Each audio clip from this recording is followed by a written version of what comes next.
जीवमजीवं दवं जीर्णवरवसहेण जैननिदेठं देविन्दविन्दवन्दं वन्दे तं सव्यदा शिरसा।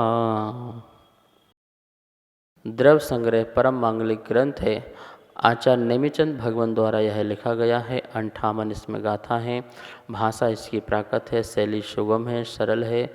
इसमें 6 द्रव्य, 7 तत्व, 9 पदार्थ, 50 मोक्ष मार्ग और ध्यान का वर्णन है। हम लोग 30वीं नंबर की जो गाथा है उस गाथा का अध्ययन कर रहे थे और गाथा थी मिच्छित्ता विरति पमाद जोग गोहतोत विर्णया पण पण पण दस्ति चदु कमसो भेदादुपवश्य। ये गाथा थी। इसमें अपन ने मिथ्यात, अवृति, प्रमाद, कषाय का वर्णन किया था। कषाय में भी 4 कषाय अपन ने कुल पढ़ी थी। क्रोध, मान, माया, लोभ, ये संक्षेप से है। विस्तार से 25 प्रकार की कषायें हुआ करती हैं। अनंतानुबंधी, क्रोध, मान, माया, लोभ, अप्रत्याख्यान, क्रोध, मान, माया, लोभ, प्रत्याख्यान, क्रोध, मान, माया, लोभ और संजलन, क्रोध, मान, माया, लोभ। ये 16 कषायें होती हैं और 9 अकषायें होती हैं, जिसे 9 कषाय भी कहते हैं। हास्य, रति, अरति, शोक, भय, जुगुप्सा, स्त्री वेद, पुरुष वेद और नपुंसक वेद, ये 9 कषाय होती हैं। तो 16 और 9 मिलकर के 25 कषायें बन जाती हैं। ये 25 की 25 कोई भी एक कषाय रहेगी तब तक जीव को आश्रव होगा ही होगा। आश्रव होता ही होता है, इस बात को ध्यान में हमें रखना है, क्योंकि इनका उदय चलेगा। जो भी जिस भूमिका में रहेगा वहाँ इनका उदय चलेगा और उदय होगा तो तत्संबंधी परिणाम होंगे। वो बात अलग है कि उन परिणामों को हम गौर न कर पाएँ या हमारे लिए वो उपयोग में ना आ पाएँ, लेकिन वो परिणाम होंगे। जैसे कि 8वें, 9वें, 10वें गुण स्थान में कोई मुनिराज हैं और वो अपने आत्मा के उपयोग में हैं, लेकिन इतने भी उपयोग में नहीं हैं कि उनका कोई शुभबंध ना चल रहा हो।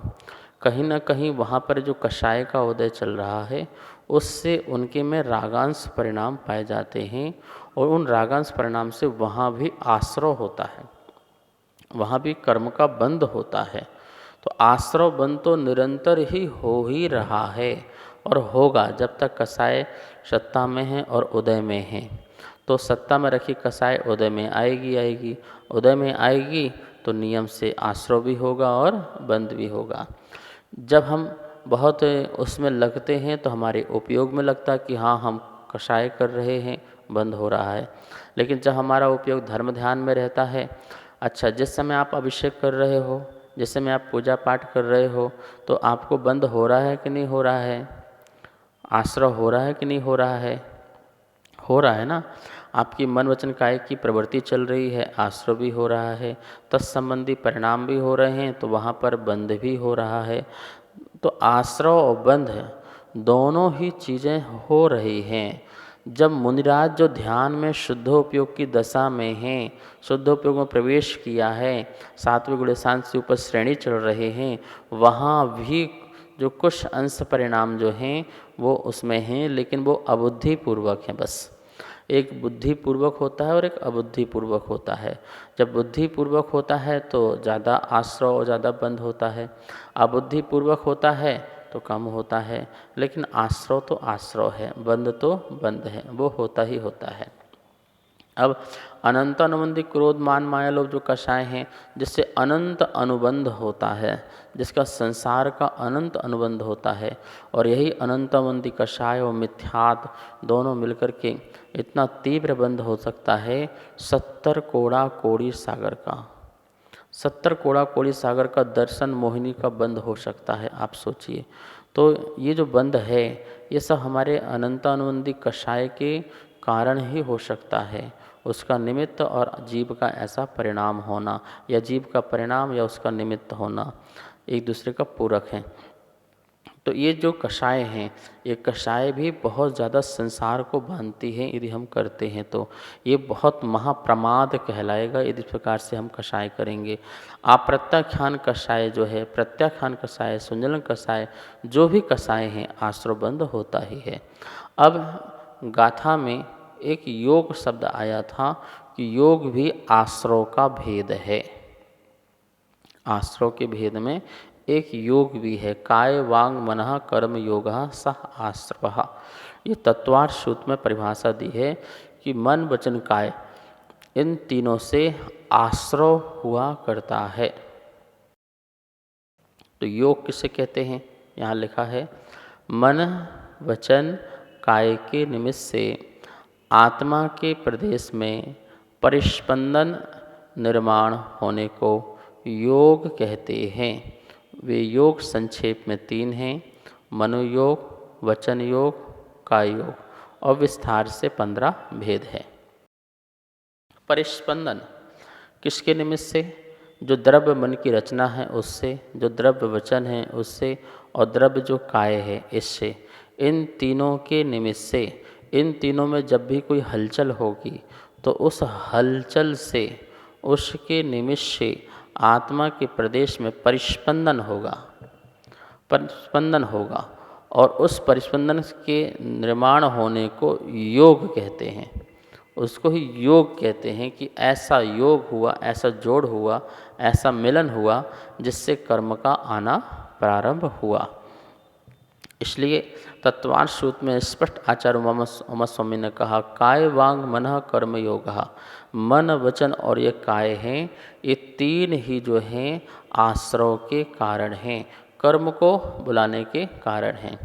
वैसे आश्रव और बंध दो जो चीज़ें हैं ये अलग अलग समय इनमें नहीं हैं, एक ही समय है। उसी समय आश्रव है और उसी समय ही क्या है, बंध है। इसका समय अलग अलग नहीं है, वो सिर्फ बताने के लिए है, बताने के लिए है। जैसे बताने के लिए जैसे क्या है कि रोटी अपन बेलते हैं तो उसमें अपन ऊपर से आटा लगाते हैं, आटा लगाते हैं, तो जो आटा रोटी में अपन ने ऐसा लगाया पलट करके, वो हो गया आश्रव, वो आटा का आना आश्रव। और जो बेलन अपन ने घुमाया वो बंद हो गया। जैसे एक बेलन लगाया, उस सूखा आटा गीले आटे के साथ मिल गया, वो बंद को प्राप्त हो गया। तो हमको उदाहरण में लग रहा है कि ये देखो आटा भी आया फिर बेलन से बंद हुआ। तो आश्रव बंद के समय में भेद दिखाई दे रहा है, लेकिन भेद नहीं है, समय का भेद नहीं है। आश्रव बंद का समय एक ही है। उदाहरण के लिए जैसे चुंबक होती है, मैग्नेट होता है, तो मैग्नेट जो होती है वो किसी भी लोहे को खींचती है। जैसे वहाँ पे बहुत सारे कील पड़ी हो या सुई आदि पड़ी हो और मैग्नेट ने उसको खींचा, तो खींचना और बंद दोनों काम एक समय में। जैसे वो आए और बंद को प्राप्त हो गई, अलग टाइम थोड़ी लगा आने का और बंद होने का समय। आएंगी फिर वहाँ बंद होगा, ऐसे नहीं, दोनों का समय एक ही हुआ। तो इस प्रकार से एक ही समय में आश्रव है और एक ही समय में बंद है, दोनों का समय भिन्न भिन्न भी नहीं है। तो ये योग के माध्यम से द्रव्य मन द्रव्य वचन जो अपने शब्द हैं, वर्गणाएँ हैं और काय की प्रवृत्ति है, इन तीनों की जो प्रवृत्तियाँ हैं, अच्छा इन तीनों की प्रवृत्तियाँ अपने आप होती हैं क्या? अपने आप होती हैं क्या? हाँ, तो तीर्थंकरों की तो अपने आप ही होती हैं कर्म के उदय से। लेकिन जब तक कषाय हैं तो कषाय वाले काल में अपने आप मन वचन काय की प्रवृत्ति नहीं होती है, जीव के अपने ही पुरुषार्थ से प्रवृत्ति होती है। वो 10वें गुण स्थान तक जो है, जैसे कि 7वें गुण स्थान तक तो बुद्धिपूर्वक प्रवृत्ति होती है, 7वें से ऊपर 10वें गुण स्थान तक अबुद्धिपूर्वक प्रवृत्ति होती है।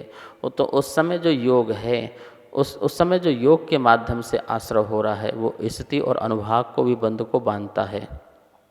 ठीक है, तो इस प्रकार से मनोयोग, वचन योग और काय योग, मन योग के निमित्त से, वचन योग के निमित्त से और काय योग के निमित्त से आत्मा में जो परिस्पंदन हुआ, जैसे कि कुछ सोचा तो सोचते समय जो द्रव मन का उपयोग हुआ, तो द्रव्य मन का उपयोग हुआ तो उससे ही जो है हलन चलन हुई आत्मा के प्रदेशों में, तो आश्रव हुआ।